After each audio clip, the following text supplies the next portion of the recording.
गांव की जिठानी। शांति अपने दो बेटों अर्नव और आरुष के साथ शांति से जीवन बिता रही थी, लेकिन शांति के पति सोहन से उसकी कभी कभार थोड़ी अनबन हो जाती थी। एक दिन शांति रोज की तरह सुबह का खाना बना रही थी, तभी दरवाजे की घंटी बजी। घंटी की आवाज सुनकर वो दरवाजे की ओर जाते हुए कहती है, अरे आती हूँ, कौन है? सब्र करो। शांति दरवाजा खोलती है तो देखती है कि उसके जेठ मोहनदास सामने खड़े होते हैं। वो सक पकाकर अपना घूंघट करती है और पैर छूकर कहती है, आइए आइए जेठ जी। कैसी हो शांति? जी मैं तो बिल्कुल ठीक हूँ, सब आपकी मेहरबानी है भाई साहब। शांति और मोहनदास की बातें सुनकर शांति का पति सोहन और उसके दोनों बेटे बाहर आ जाते हैं।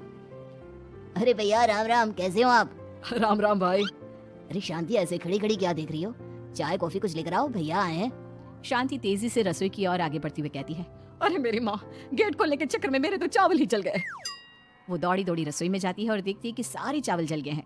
वो दोबारा चावल बनाने में लग जाती है। इतने में सोहन आवाज लगाता है, अरे शांति, तुम्हारे चावल का रोना खत्म हो गया हो तो चाय ले आओ।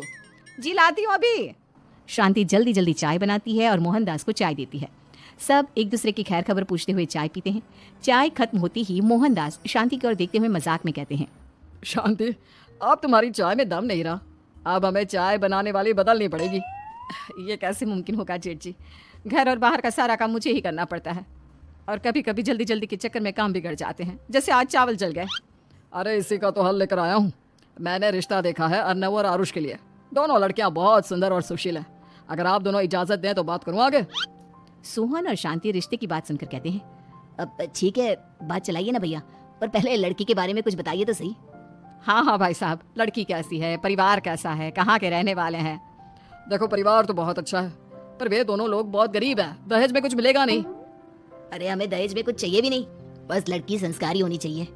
एक लड़की तो पढ़ी लिखी है और शहर की रहने वाली है, पर दूसरी अपनी गरीबी की वजह से पढ़ न सकी और गाँव में रहती है, लेकिन दोनों है बहुत खूबसूरत। अगर तुम सबको देखते ही पसंद ना आ जाए तो मेरा नाम बदल देना। हाँ, पर तो हम आंखें मूंद कर भरोसा कर सकते हैं भैया। आप आगे बात चलाइए, हम शादी करने को तैयार हैं। कुछ ही दिन में अर्नव और आरुष की शादी हो जाती है। आरुष की शादी अनपढ़ लड़की मंजरी से हो जाती है, जो कि बहुत भोली भी होती है, और अर्नव की शादी पढ़ी लिखी लड़की तनुजा से हो जाती है, जो कि घमंडी और चालू होती है। एक दिन मंजरी घर के काम कर रही थी कि अचानक शांति उसे आवाज लगाती है, बड़ी बहू, ओ बड़ी बहू, मंजरी जल्दी यहाँ आओ। मंजरी जल्दी जल्दी शांति के पास जाती है। बेटा मेरे पैर दबा दे, बहुत दर्द हो रहा है। जी माँ जी, बस बर्तन धोकर आती हूँ। अरे बैठ यहाँ, मेरे पैर में बहुत तेज दर्द हो रहा है, बर्तन छोटी बहू धो लेगी। मंजरी शांति के पैर दबाने लगती है तो शांति तनुजा को आवाज लगाती है, छोटी बहू, और छोटी बहू। तनुजा थोड़ी देर से आराम से चलकर आती है। जी माँ जी, आपने बुलाया मुझे? आपको कोई काम था क्या? तू कुछ काम कर रही है या? शांति की बात काटते हुए तनुजा बोलती है, कुछ नहीं माँ, फोन पर अपने घर पर बात कर रही थी। अरे बाद में बात करियो अपने घर वालों से, पहले जाके बर्तन धो ले। तनुजा मुंह बनाते हुए अपनी जिठानी की ओर देखती है और मन ही मन कहती है, ये महारानी वहाँ बैठी है, ये नहीं कि बर्तन धो ले। मैंने इतनी पढ़ाई बर्तन धोने के लिए की थी क्या? तनुजा दांत पीसकर वहां से चली जाती है। अगले दिन सब दफ्तर चले जाते हैं, तभी डाकिया चिट्ठी लाता है। शांति चिट्ठी लेकर मंजरी से कहती है, बड़ी बहू, जरा छोटी बहू को बुलाना, एक चिट्ठी आई है। मेरी तो आंखें कमजोर है तो मुझसे पढ़ा नहीं जाएगा। मंजरी तनुजा के पास जाकर कहती है, तनुजा तुम्हें माँ जी बुला रही हैं। मुझ पर हुक्म मत चलाओ, काम बताओ काम। अरे मैंने तुम पर कहाँ हुक्म चलाया, और हुक्म चला भी दूंगी तो क्या हुआ, तुम तो मेरी छोटी बहन की तरह हो ना। तुम जैसी अनपढ़ जाहिल और गांव की गवार मेरी बहन नहीं हो सकती। बेचारी मंजरी तनुजा की बात सुनकर अपना सा मुंह लेकर रह गई। कोई चिट्ठी आई है, माँ जी तुमसे पढ़वाना चाहती है, बस इसलिए बुला रही हैं। मुंह टेढ़ा करके तनुजा मंजरी का मजाक बनाती हुए कहती है, अनपढ़ कहीं की। तनुजा का ऐसा बर्ताव देखकर बड़ी बहू बहुत दुखी होती है। तनुजा को अपनी पढ़ाई का घमंड इतना हो गया कि अब वो घर के कोई काम नहीं करती और अपनी जिठानी का मजाक बनाती रहती। तनुजा का ये बर्ताव अब उसकी सास को भी नजर आने लगा था। एक दिन शांति ने अपनी बड़ी बहू से कहा, मंजरी, तनुजा हर समय तुम्हारा मजाक उड़ाती है, तुम्हें गुस्सा नहीं आता क्या? आता तो है माँ जी, लेकिन मैं क्या करूं? जब भी उसे कुछ बोलती हूँ वो और भी जली कटी बातें मुझे सुनाकर चली जाती है। मैं उसे अपनी छोटी बहन की तरह प्यार करती हूँ, लेकिन उसके दिल में मेरे लिए कोई इज्जत नहीं। बहू, तूने वो कहावत सुनी है, जुल्म करने वाले से ज्यादा जुल्म सहने वाला अपराधी होता है। मंजरी अपनी सास का इशारा समझ जाती है। वो अपनी देवरानी को सबक सिखाने की ठान लेती है और एक दिन शांति अपनी दोनों बहुओं के साथ बैठी थी तो शांति अपनी बड़ी बहू से पूछती है, अरे बहू, शाम होने को है, कुछ सोचा है क्या बनेगा खाने में? माँ जी मेरे तो सर में बहुत दर्द है आज। मेरी प्यारी देवरानी ही कुछ अंग्रेजी खाना बनाकर खिलाएगी। सुना है पढ़े लिखे लोग अंग्रेजी खाना बहुत अच्छा बनाते हैं, क्यों तनुजा? इतना कहकर मंजरी अपनी सास की ओर देखकर मुस्कुरा दी।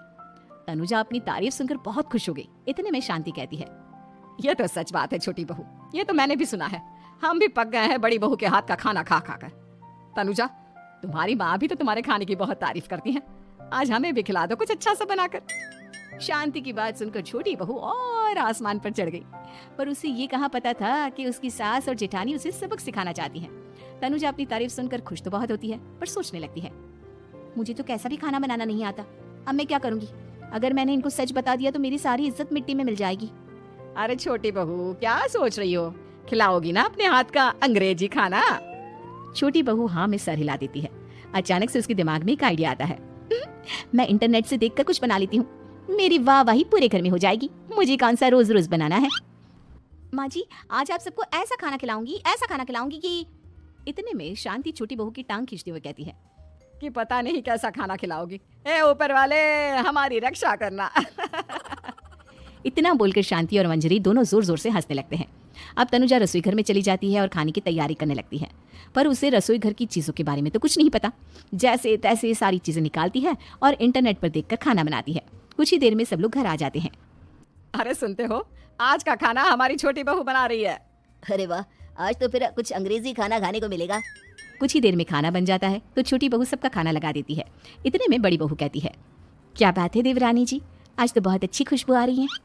ये बात तो सही कही बड़ी बहू तूने, खुशबू तो अच्छी है, ऐसी खुशबू तो मेरे खाने में भी नहीं आती। सब मिलकर छोटी बहू की बहुत तारीफ करते हैं और छोटी बहू 7वें आसमान पर बैठ जाती है। अब सभी खाना खाते हैं। जल्दी जल्दी दो, अब तो मुंह में पानी आ रहा है। हाँ हाँ, मुझसे भी नहीं रुका जा रहा। जैसे ही सोहन एक निवाला खाता है तो उसकी आंखों से पानी आने लगता है। ये देखकर शांति सोहन से पूछती है, क्या हुआ जी, खाना इतना अच्छा बना है कि आंखों से पानी आ गया? सोहन चुप रहता है और धीरे धीरे से खाना शुरू कर देता है। इतने में सोहन छोटी बहू से कहता है, बेटी तुम भी तो खाओ, तुम क्यों रुकी हो, खाना सच में बहुत अच्छा है। ये कहकर सोहन जोर से हंस देता है। फिर सब खाना खाने लगते हैं, लेकिन खाने में नमक और मिर्च तेज हो गई थी। तनुजा से कोई कुछ नहीं बोलता, बल्कि उसे भी खाने को कहते हैं।